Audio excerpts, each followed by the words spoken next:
Hi mga kauni, for today's vlog nga guys, tuturuan ko kayo ng bagong tricks dito sa ating cellphone.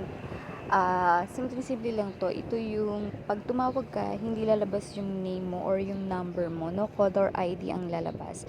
So, simple lang to guys. Ay, magdadial lang tayo dito sa dial to natin dyan sa cellphone natin.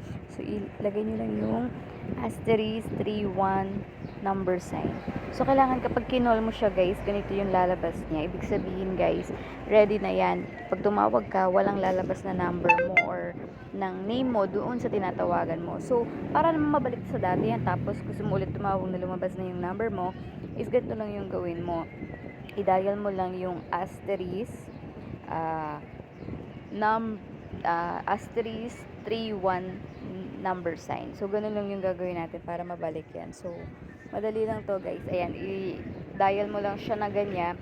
At ayan, babalik na siya ulit dito sa disable na ulit siya. So, kapag tumawag ka, lalabas na ulit yung name mo or may nakasave na ulit doon. So, diba, ganyan. Try nyo guys, super galing nga to.